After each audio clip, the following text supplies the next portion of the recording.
ça c'était le Samuel Sandler que moi j'ai connu, c'est celui qui vient de témoigner. C'est celui qui prend son bâton de pèlerin, qui ne lâche rien, qui avec une force que moi je trouve surhumaine, impressionnante, incroyable, qui va sur les plateaux de télévision, qui va dans les écoles, qui va dans les manifestations, qui va rencontrer des jeunes pour leur parler de qui était son fils, de qui étaient ses petits-fils. Il a perdu son fils et ses deux petits-fils le même jour, mais tout ça est innommable. Il n'y a jamais de hasard dans l'histoire et dans le judaïsme. Et Monsieur Sandler, Samuel Sandler nous a quittés vendredi matin à quelques heures en plein milieu des débats de La Haye où on accusait Israël de génocide. Peut-être que ça en était trop pour son cœur qui a lâché. Après avoir vécu, lui-même, après avoir été fils de rescapé de la Shoah, après avoir vécu le drame de Toulouse, perdu son fils et ses petits-enfants. Je voudrais que vous nous parliez de lui. C'était un homme extrêmement attachant, extrêmement digne. Parlez-nous de lui, de votre rencontre avec lui, je suppose, ce 19 mars 2012. Vous étiez président de la communauté juive de Toulouse à l'époque. Oui, Daniel, je suis certain qu'il n'y a pas de hasard, évidemment. Samuel Sandler, Zichrono Libracha, c'était une âme impressionnante, une personnalité qui a traversé l'histoire, qui est rescapée de la Shoah et qui est une des premières victimes de l'islamisme moderne, cet islamisme ce nazisme, des islamistes. Donc il est à lui tout seul le témoin de ce que la monstruosité humaine peut produire. Qu'il soit parti ces jours-ci, évidemment, c'est un rappel à l'ordre. Quand un tzaddik quitte ce monde, et je le tiens pour un tzaddik, c'est qu'il y a quelque chose de très grave, de très profond qu'il faut réparer dans les sphères célestes pour accompagner le combat que nous menons ici sur Terre. Alors oui, je l'ai bien connu, malheureusement, dans les conditions difficiles. Je ne connaissais pas Samuel Sandler avant, dans les responsabilités communautaires nombreuses et éminentes qui étaient les siennes. Je l'avais croisé ça et là, mais sans garder un souvenir particulier parce qu'on croise et on rencontre beaucoup de monde.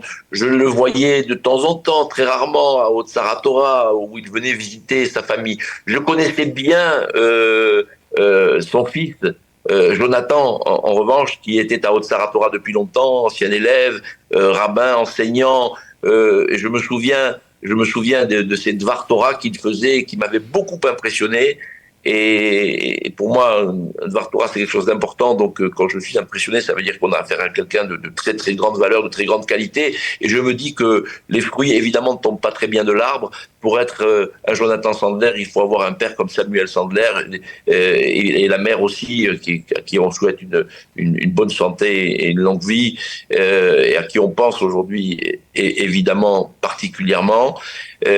Voilà, ça c'était le Samuel Sandler que moi j'ai connu, c'est celui qui vient de témoigner. C'est celui qui prend son bâton de pèlerin, qui ne lâche rien, qui avec une force que moi je trouve surhumaine, impressionnante, incroyable, qui va sur les plateaux de télévision, qui va dans les écoles, qui va dans les manifestations, qui va rencontrer des jeunes pour leur parler de qui était son fils, de qui étaient ses petits-fils.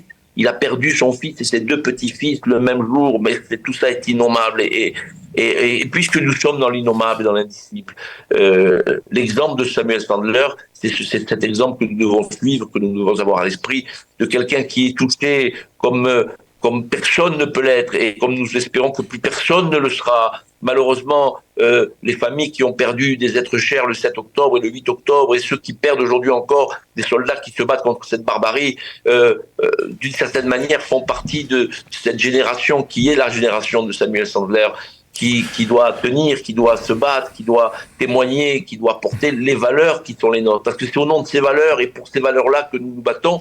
Et c'est parce que Hachem n'a pas voulu que nous soyons comme nos ennemis que, effectivement, nous le répétons souvent dans nos prières, qu'il nous a choisis et qu'il nous aime. D'aucuns pourraient dire, mais il nous aime, et en quoi se traduit cet amour?